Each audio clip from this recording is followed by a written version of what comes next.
All right, and we are live. Hey, everybody, it's Jason Blaha here. Thought I would sit down and do a video for you guys and gals. Get a sip of my protein shake. Obviously, getting leaner here. I think we'll see me whoosh down really good come next week. Um, bumping my bumping my protein up a little bit. Did I set this to public?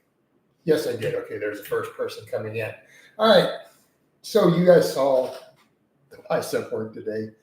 Yes, Jason Blaha did 24 sets of curls today.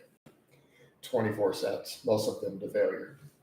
So let's talk about that lighting difference. It's something I had mentioned kind of with gym lighting. I've noticed that when I get in gym lighting, especially if I'm around bros, right?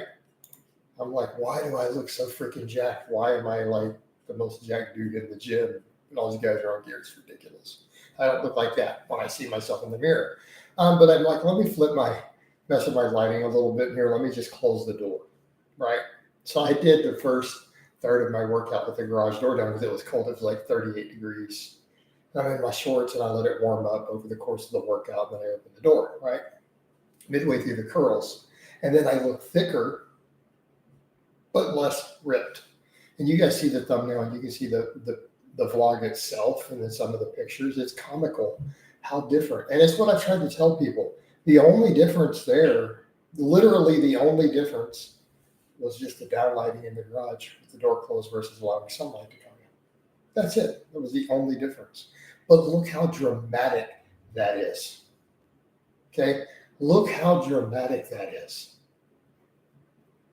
And I think it tells us a lot about lighting. It tells us a lot about these transformations. A lot of times people understand some of these physique transformations that people are selling are done the same day. They're not 30 days. They're not 90 days. You can literally do those back to back. I mean, and the funny thing is, like in this case, I didn't even puff out any different. I was just my normal workout walk back towards the camera. No change in water. I didn't gain any water either. So a lot of these guys, they'll blow themselves up, puff the water up, let everything slump. Just change in lighting. They don't even need a tan. Like lighting literally fakes the difference between looking like you have a tan or not. I mean, so look at the thumbnail here. And that was literally no extra effort. That was just my normal workout with the door open versus it closed. That's it. Sunlight coming in, direct sunlight versus just downlighting. And that's a lot of how the lighting works in gyms to make you look really jacked. And you look jacked in those mirrors, you're like, I don't look like this at home. Well, yeah, because it's different lighting. Yeah. No, CB, that's exactly what it is. It's the lighting in the gyms is that way, right? It's a marketing tactic. Yep. But don't influencers do the same thing? Yeah, Omar says, just saw your post. It's so true how much it's scary. Like literally look at the thumbnail. Like look at the thumbnail. I've also got a link to it here for Facebook. Right? Hold on. I mean, there's no editing, guys. That is literally just still shots. That is just straight still shots from my workout.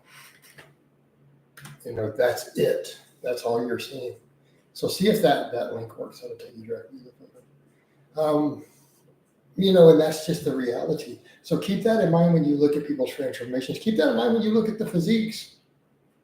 You know, so when you look in the mirror, the bathroom mirror, you know, a lot of times you guys compare yourselves to what you're seeing online and not understanding that even the YouTuber or Instagrammer you're looking at could just be using lighting to this event. I'm not saying they don't look good. All right, let's be clear, guys. I am actually jacked. That's not fake. You know, I actually do have some muscle and I am reasonably lean, and these are real veins.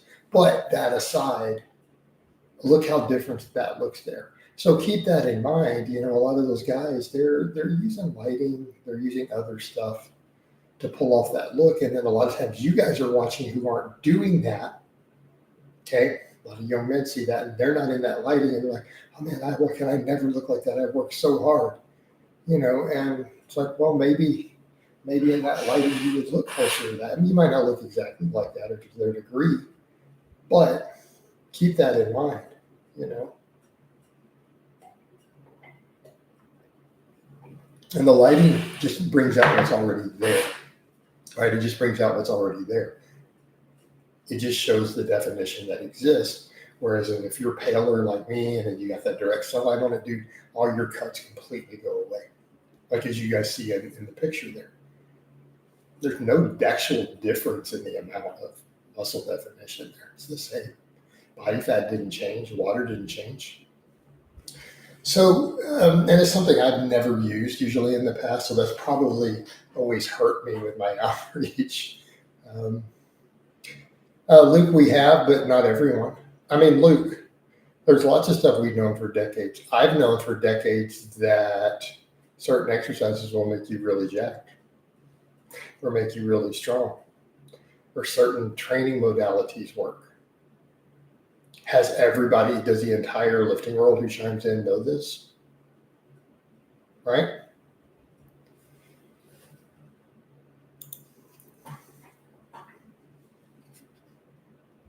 Right? Hold on, I got Tyson to do the client.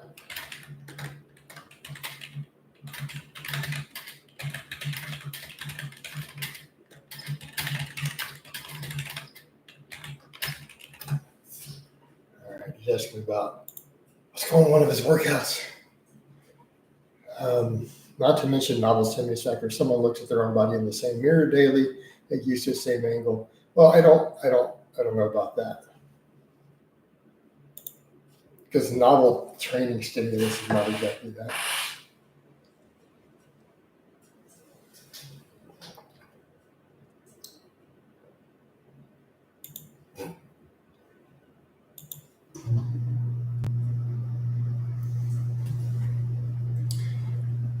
It's not the novel angle either, CB. It's just that the lighting makes them look different.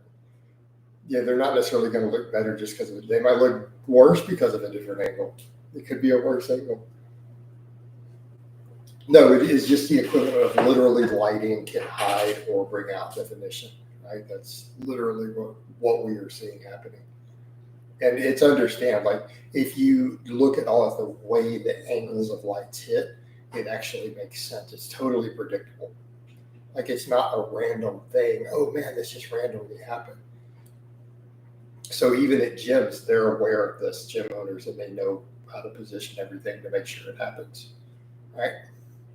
And a lot of influencers do that with all their stuff.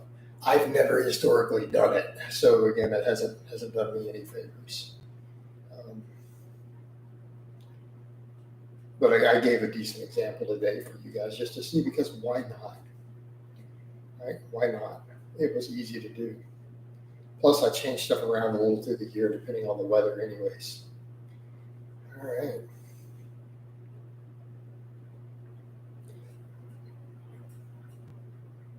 Now, obviously, I still need to get leaner, of course. Still need to get leaner. All right. See, if we got a lot of people watching, let's get some actual real questions from here, folks. I think we can do that. I believe in it. I believe that we can, guys. I believe in you. Also, let me get a link to the Facebook page for those of you who are not following me there. Would you do the same amount of volume from the workouts this week if you were lean bulking? Possibly, yeah, Matt. I mean, let me ask, think about it a different way, Matt. So, and break it down this way. If my goal was to stimulate maximal muscle growth, right,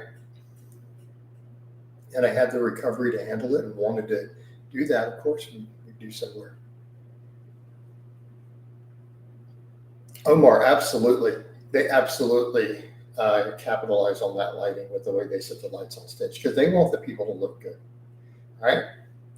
A bodybuilding show has an interest in the people on stage looking their best in terms of creating the atmosphere also. Right? So when you get a guy who's up on a bodybuilding stage and he doesn't look good, you know he really messed. Like, and I don't mean doesn't look good compared to Mr. Olympia, right? I'm talking about if you're looking, going, man, that guy's really not lean at all. You know, they really didn't get ready for that bodybuilding show because they got the perfect lighting, they got all the protan, the oil. So it's amazing when that happens because you have to look at that and go, when you have that much muscle and you're on that much drug, it should be so easy to get lean, right?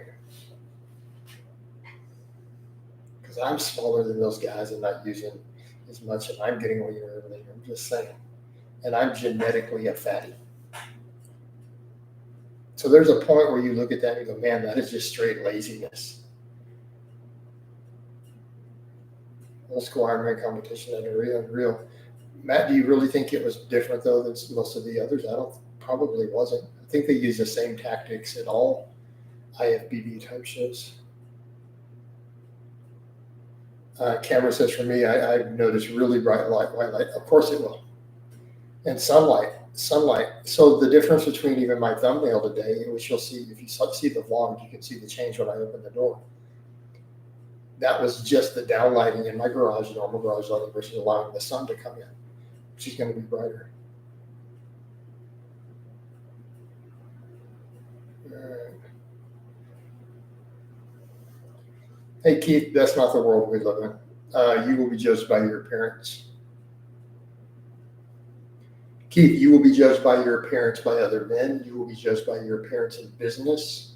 You will be judged by your appearance in everything that you do. Let's not go back to that old nonsense I took back and said I was wrong. Okay?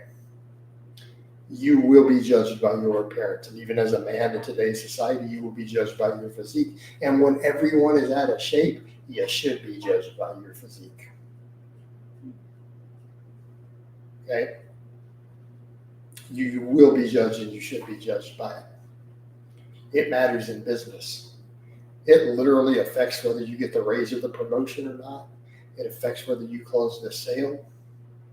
Let's not pretend that it doesn't. Having a great physique and being in shape will go a long way in your professional and social world. Sorry, that is reality. Matt says exactly, you'll be judged in everything. Business meetings, auditions, job interviews, never hurts to look phenomenal.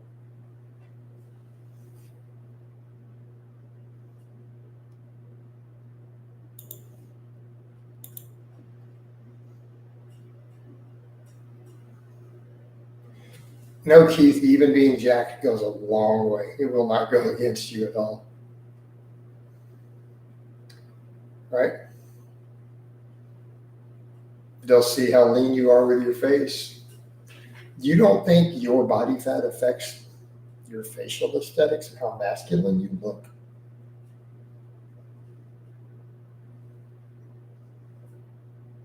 You don't think it affects that?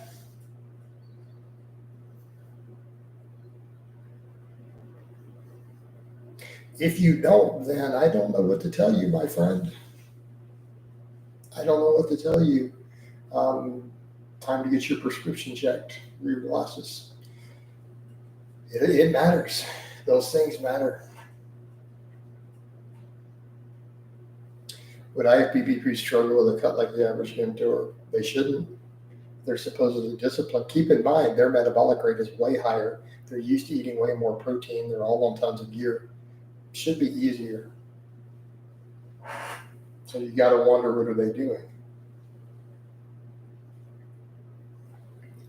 It's the ones who can't give up the junk food and they still try to eat a whole pizza 2 weeks out and drink a 2-liter Mountain Dew the week before a show because they can't give up junk food like other Americans. Okay.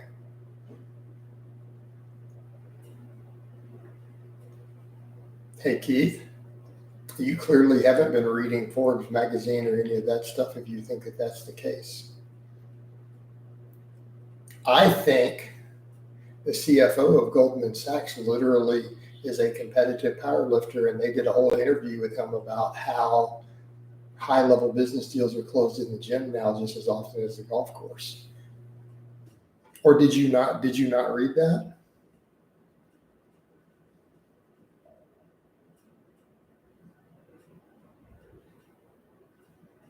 Do you not read that?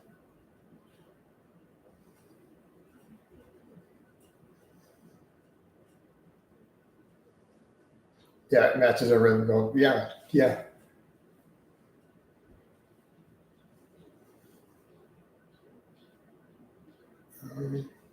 Have your biceps improved? I think that they have, slowly but surely. It's going to take time.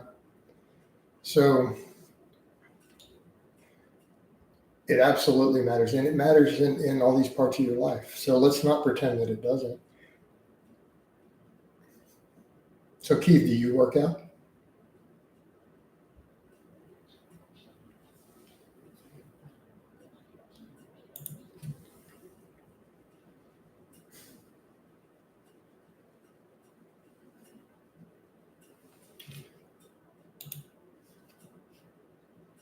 This is going to be real easy. Man, I can be a little gullible sometimes.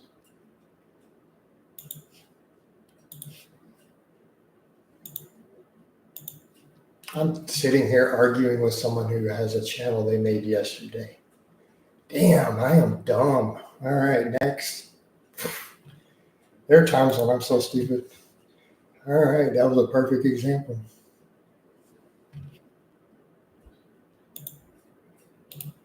Alan Pearson. See how long you been here? Mm-hmm.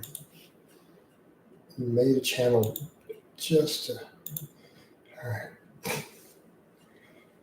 Is it possible to get bigger wrists without hitting them with a hammer or some silly stuff like that?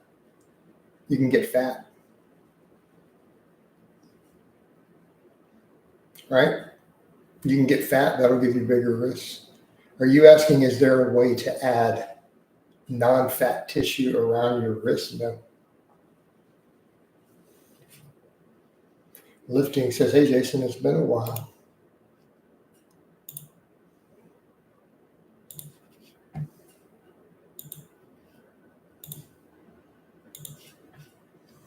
Hey, Rowan, I don't answer non-fitness questions. Could you ask a fitness-related question, please?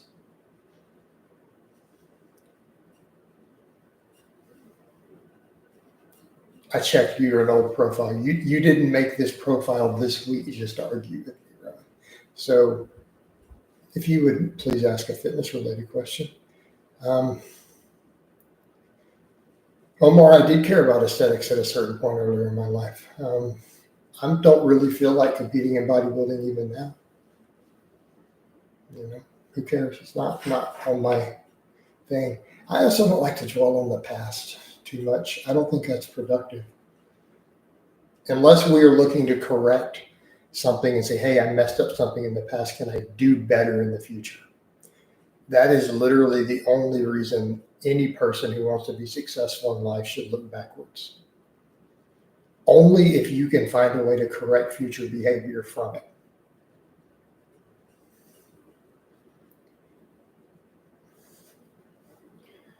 Well, one, no, you can't technically train your neck bones. No, the bones won't really train like you're thinking. Well, you can get bone density from them from loading. You're asking, can you train the muscles? Okay, this is all muscle, right? So one, all of this is muscle. Muscles can grow. Okay, you following? There's no muscle here.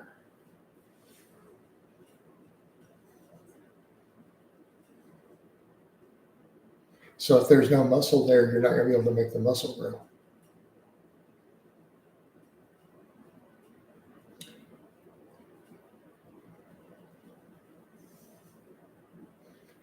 What are the specific signal pathways activated in response to eccentric contractions that contribute to muscle hypertrophy, and how do they differ when those activated from concentric contractions?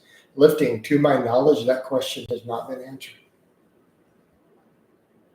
Now, I could be wrong, but it is my understanding, and I could be completely incorrect, that we don't actually have scientifically an answer to your question.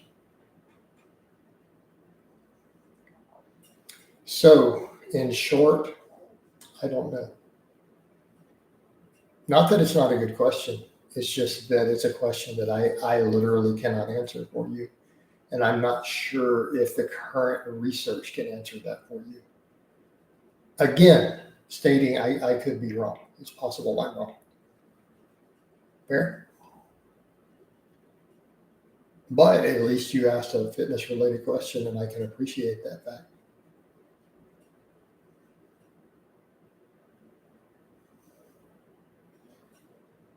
All right.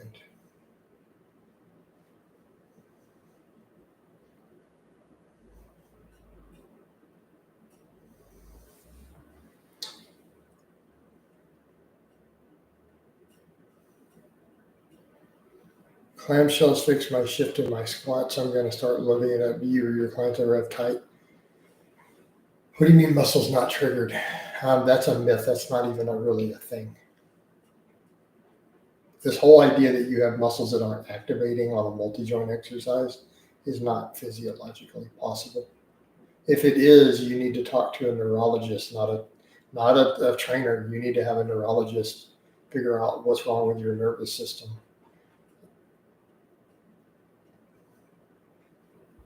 But that's not really a thing. That's a kind of a myth that certain people in the industry have done. Yeah, that's glute amnesia is nonsense. What are the benefits and risk of intermittent fasting? Question's too vague because you're saying for an athlete. But intermittent fasting is a complicated topic, Luke. A lot of it's still very hypothetical. I know absolutely no researchers personally who do feel there are metabolic health benefits to it overall. I mean, for certain athletes, though, it could simply be in certain types of training and certain types of competition, simply not having enough energy to fuel what they're doing. But what sort of athletes are we talking about? In which case your nutrition needs to be geared towards your specific sport. I'm going to say, if you're an endurance athlete, intermittent fasting done all the time could be problematic. You simply won't be able to compete. It's kind of hard to run a marathon fasted. I'm just saying. How did your transition from high carb, low fat, blah, blah, blah, blah? They're instant. I don't get any real problems because I've done both so many times I can transition with no issue. Have you ever seen The Pain and Gain with Mark Wahlberg? No, I actually haven't. I haven't actually watched it in spite of it being a lifting related movie. Huckleberry Squat University is also a charlatan. Most experts I know, coaches, agree on that. So just what I've seen based on it, that's my perception of what I've seen. I could be wrong because I have very limited exposure to him.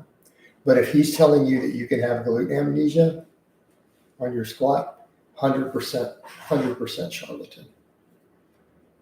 Isn't high carb always superior? No, not always. Depends on what you're trying to do, John. Again, that is quite a nuanced and individual topic. What is autoregulation and strength training? How can we utilize it to full advantage? Autoregulation is a very vague term. Essentially, what it means is regulating your training workloads and loading based around cues and performance, and even how you feel day to day in a session. Well, his drill, okay, he gave you a drill that may help, but that doesn't mean that glute amnesia is a real thing, Huckleberry. Does that make sense? All right. It's possible for him to be completely wrong. Okay. It's possible for him to be completely wrong about the glute amnesia and to still give you a drill that seems to help somewhere with your mobility. Right? Not necessarily mutually exclusive, but the glute amnesia thing is complete nonsense. It doesn't work that way. In terms of cutting after dirty bulking for about a year, well, the trick is to not dirty bulk to begin with. How do you cut? Twofold. Number one, keep your protein as ridiculously high as possible. Number 2, cut as slowly as possible. That's your 2 big ones. 3, train optimally. That's how you maintain it.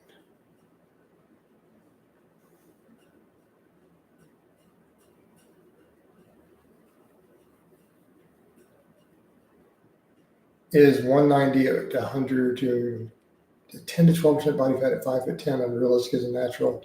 200 is never going to happen at that height. Plug it into a calculator, Dan, DB. Go over to a fat-free mass index calculator and plug it in. I mean, I can do that for you real fast. Hold on. Because you're asking me questions about math off the top of my head, just like another guy's asking me questions about specific hormonal pathways off the top of my head in the stream. Yeah, not gonna happen. All right, so 190, 12%. Ooh, 12% is getting really, really tough. 12%, you're looking at about a 24 fat-free mass index. That's pushing the bleeding edge,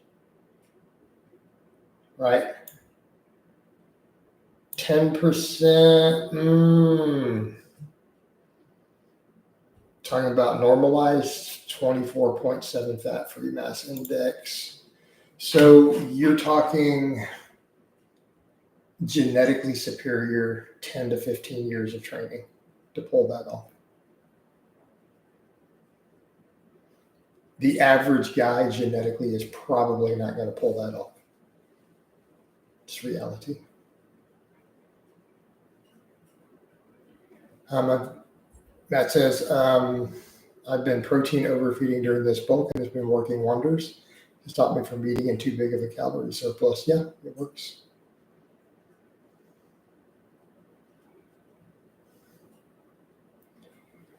Oh, yeah, Luke, you'll have to do some further digging. I am, when I'm chilling like this in a live, for me to sit down and try to properly explain different things like that without me going back and referencing stuff, probably not going to happen.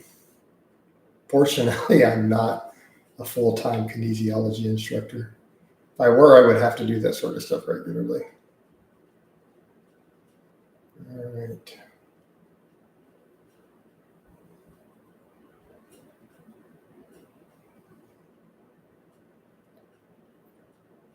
Appreciate the info. Thank you, Dana. I appreciate the donation. In which case is high carb inferior sin? Gosh, I've seen a lot more conflicting data with some of that. A little bit, as far as, especially I've been chatting with like some bros of mine who are in areas of nutrition with this, and they're kind of all agreeing. Honestly, from a body composition, there may not be significant difference. I used to kind of agree with that. It's really protein is the one that's going to matter. There's really and truly going to be minimal difference in carbs versus fat in terms of that. What will be different, though, will be your perceived energy, fullness. Some people are going to look a lot tighter on lower carbs. Some people are going to be flatter on lower carbs. Some is going to depend on what your training volumes look like, whether you're fat adapted or not. So there's quite a bit of nuance to that. Okay, there's quite a bit of nuance. And I did say that for a while, but now I am starting to really question that. That's based upon things I've seen in research, based upon observation of clients of mine, different people. I've just seen people do some really, truly impressive stuff on low carbohydrate intakes. And then seeing research, it would suggest if protein is high enough, we're okay. So we kind of get into the question of, are we consuming enough protein to offset a lower carbohydrate intake? Because then we ultimately still end up getting it through gluconeogenesis. So we're getting into an area to where even I'm stepping back and going, maybe I wasn't right that it's always superior. Maybe neither one is superior.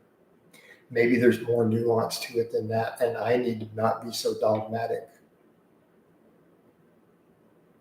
Yeah. Is that a fair answer? But high carb intake is perfectly fine. Right? Works great for many, many people. Right? Oh, John, I still use that for people who do the crazy nonsense with it. Okay. I think that's still, and I'm trying not to be derogatory like that, but are there versions of the keto diet that are goofball and silly that we should kind of be like, no, dude, right? How about when they don't eat enough vegetables and they eat tons of bacon and butter? And I don't want to use that term. I'm trying not to be that way, but would that term still apply to that person? Could we say that they're an idiot? I mean, would that be fair? Maybe.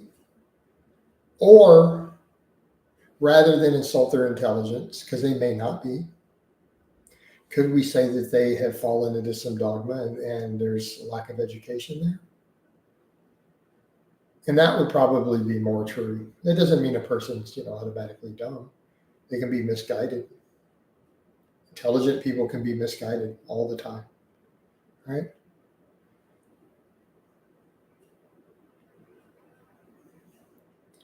Yeah, John, I mean, I've successfully messed with lower carb diets. I'm doing a low carb right now. I'm trying not to use the term keto because I don't like to go, because it makes it sound like the goal is ketosis when it's not. Does that make sense?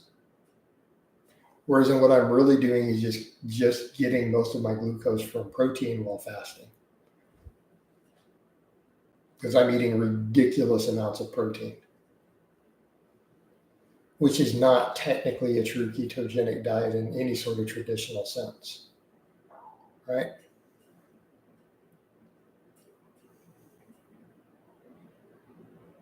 Is there any difference between the fats in butter and milk? Objectively, yes. Dean says, what would be an ideal fat and body mass index? Dean, you're going to have to do some digging into the history of the research on that. I've done a lot of videos on it in the past. Essentially, what has been found is that around a 25 is usually about the upper threshold for a drug-free, genetically elite bodybuilder with over a decade of training. And what's usually been found is that true natural pro bodybuilders are oftentimes 22 to 23 fat-free mass index competition time. And even studies found the average steroid user is 24 and a half. We start talking 24 plus for a natural, you were talking someone who has put in years of hardcore hypertrophy work. Like you're talking absolutely phenomenal for a natural at that point. I'm at about 27. But John, back over to the point, are we talking, so John, we could separate that a couple different ways because butter is so far removed from milk, it's not even a comparable conversation. Why don't we go back a few steps? Because objectively, we're not even in the same category. Butter versus milk fat, we're so far removed, this is not even a conversation anymore. So maybe we go back a step and say, how about heavy cream versus butter? Are those different? Because heavy cream is already a junk food, right? It's just cream you skim off the top of milk and butter is made from.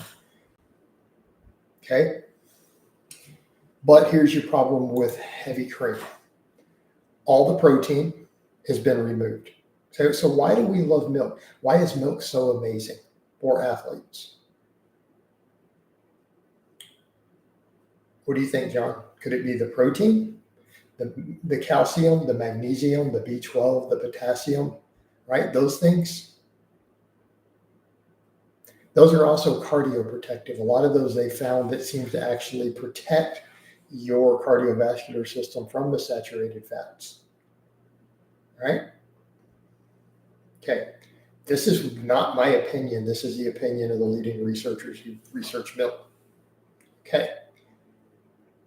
So you take that cream off, you've removed all those things. Now it's just pure milk fat. So is that fat the same as milk fat? Yes. Does it biochemically have a different effect on the body than milk though? Yes, it still does. Why? Because we've removed all those other beneficial things. A lot of them are cardioprotective. They help build muscle. They do all sorts of amazing things, right? Protein, calcium, and magnesium do some really amazing things in the human body, like keep you alive. So, okay. So here's where you are there, right? So take that. Now you've got the heavy cream, which is by all definitions a junk food. When you remove all the nutrients from a food, do we call it a processed junk food? Usually we do, right? Most people agree on that. I think most of us do. So we've already got a junk food at this point with the cream because we've taken most of the good stuff out of the milk, but we still have the milk fat in its original structure. When you churn it, what have you done? You've molecularly changed the fat. Why do you think it turns from a liquid into a solid at room temperature? Do you think that happens without changing the molecule? Because that happens without adding anything to it. If you churn heavy cream into butter, that will happen through the mechanical process. That mechanical process chemically changes the molecule.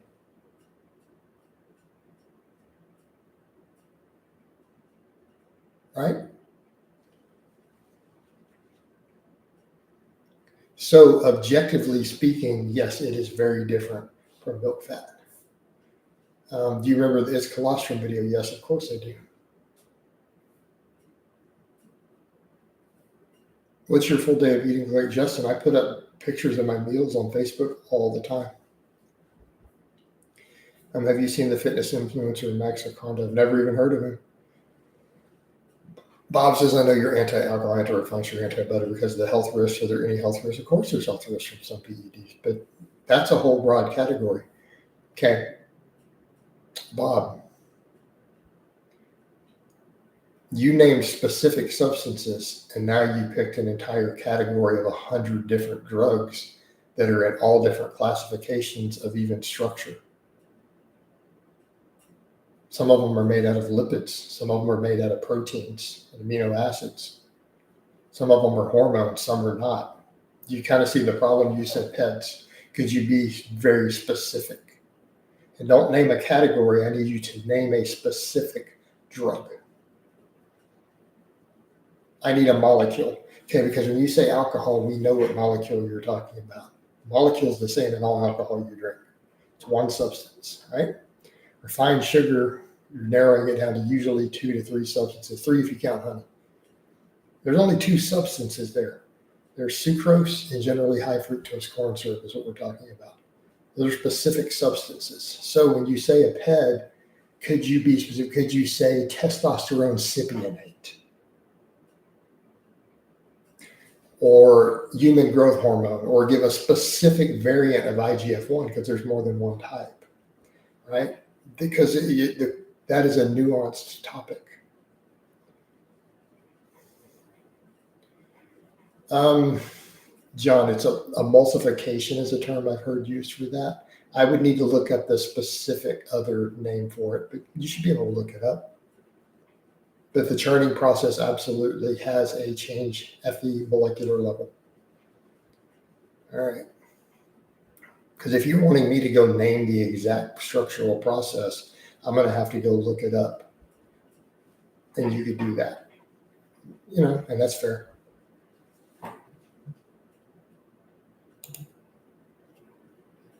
But it should be obvious that there is a chemical change. I mean, you've changed it from a liquid into a solid. But you know what, John? You just outed yourself.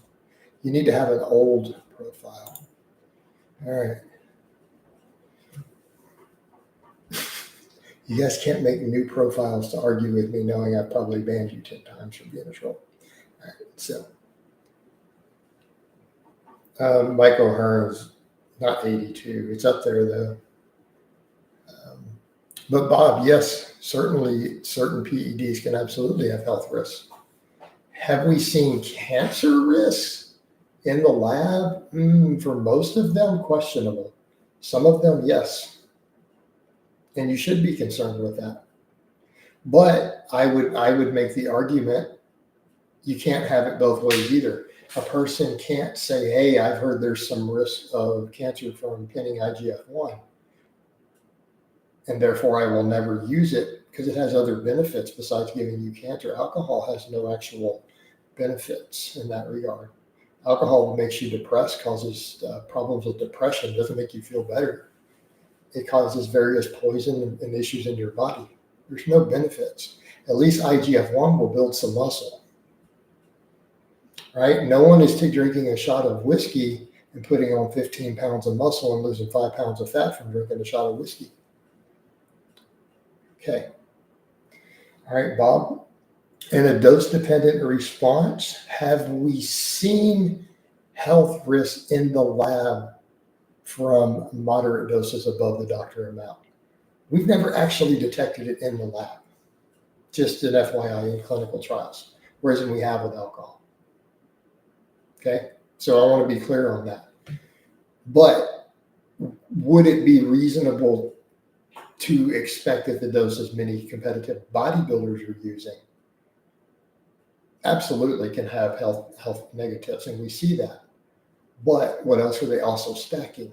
We also have to factor in how much of it is the fact they're using 50 times the therapeutic dose with 12 other drugs. Okay. Right.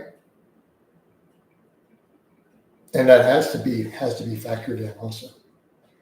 But are you asking, do we have evidence in the studies, in the actual clinical trials done in America on, say, 500 to 600 milligrams of testosterone? None of the people saw negative shifts in blood work for the most part. Do we see that from a single shot of whiskey a week? Yes, we do see measurable negatives in the lab. Keeping in mind 500 to 600 milligrams is 4 to 6 times the therapeutic dose that a doctor generally prescribes. But that's not bodybuilder doses. That's your gym bros dose.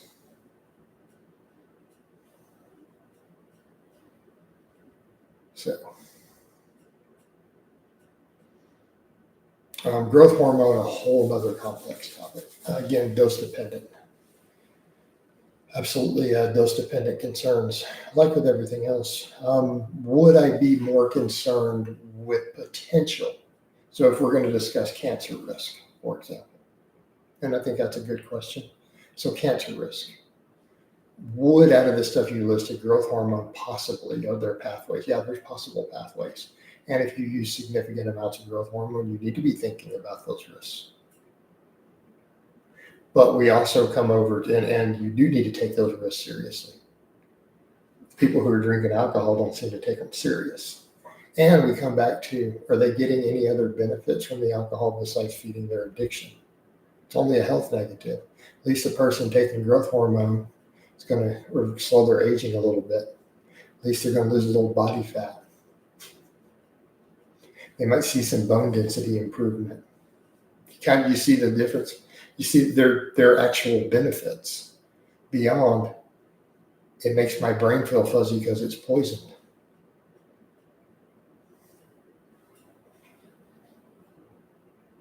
It would be a different conversation if alcohol cured erectile dysfunction and turned you into a sexy beast who looked good and was more jacked and leaner and could go to Pound Town for an hour on your woman. It would be a different conversation, wouldn't it?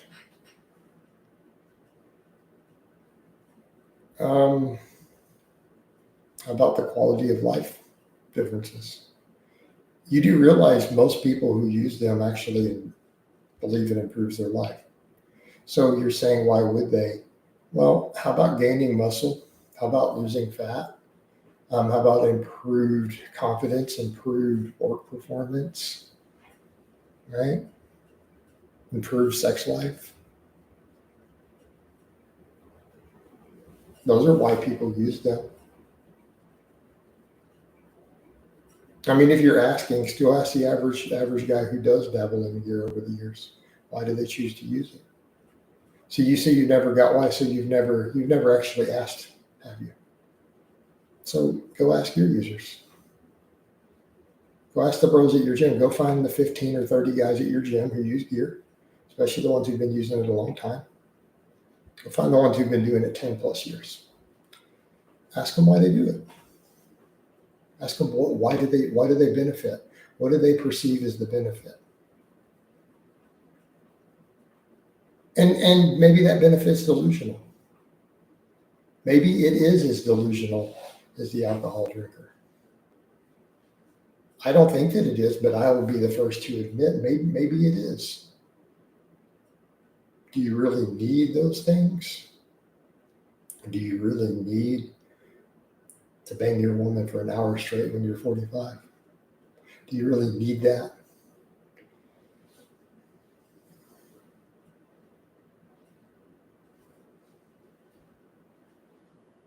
How much do you weigh now? I've been 207. I'm up. That's why I'm trying to drop back down. I'm up to this morning. I was 215 on the scale. It's like, oh my gosh. I think it'll drop down next week with some shifts I've made. I was at 207 for a while, but it popped way back. Since I added in all the extra fasted cardio, the extra training volume, and cut my carbs further, I put on 8 pounds.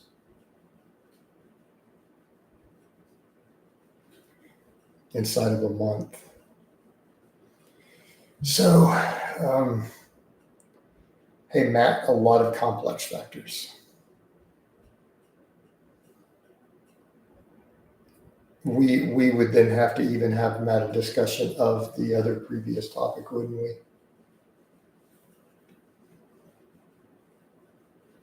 Which hypothetically shouldn't have happened, but what you gonna do for your paycheck? All right.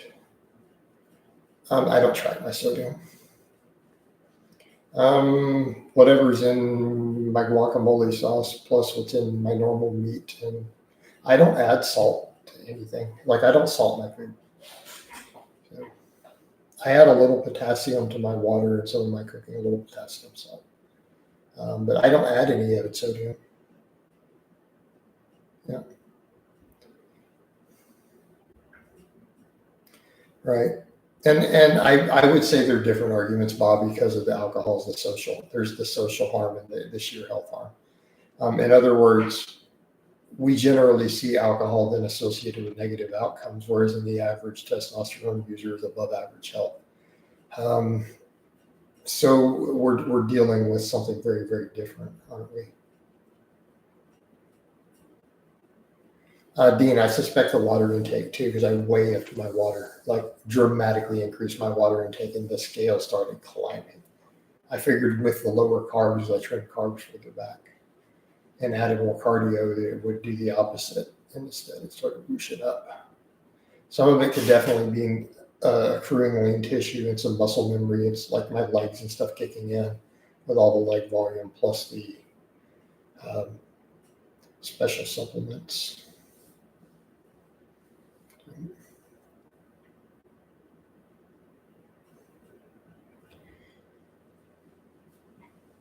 Which are conservative to say the least. Like I've explained that before, and people for some reason thought I use large amounts of stuff, and I really don't.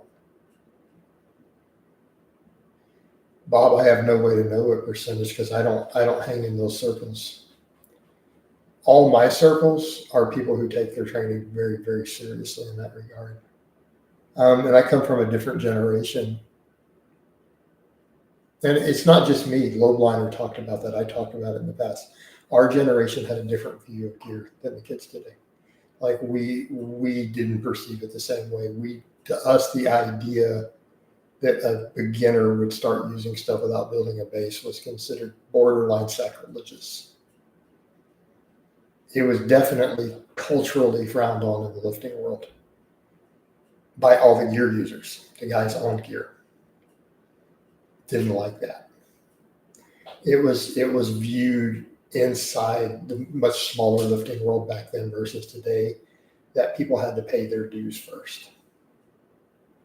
Like, dude, you can't squat 400 pounds and you went on a cycle.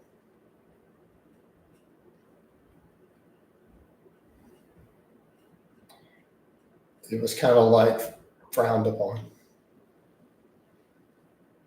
exactly for that reason. It's like, oh, they're just lazy. So different generation, different viewpoint. Now it's so ubiquitous. Kids be going on stuff their third week in the gym. This is what it is.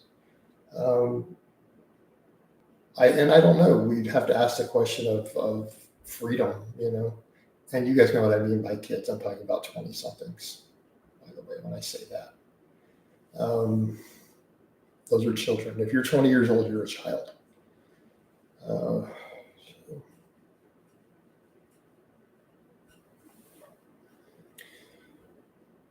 Again, different viewpoint. So again, I guess we would ask that libertarian question.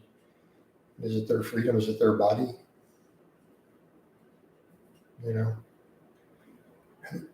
the best we can all do is offer harm mitigation, right? Offer advice to keep them from hurting themselves. Keep it tame. Old school bodybuilders say your body is fighting the cut. Yeah.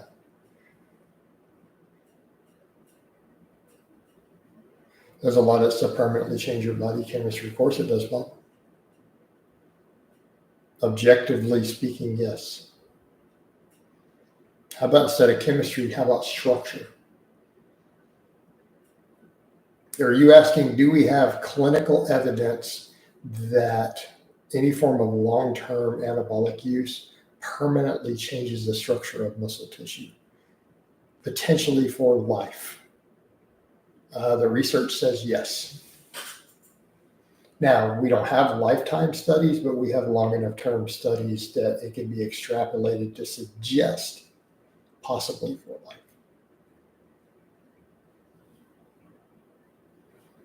The number one being the change in muscle fiber nuclei count. All right, guys, we're 52 minutes in. I'm going to go ahead and wind this down. So I hope it's been informative. I love all of you guys and gals, and I will talk to you next time.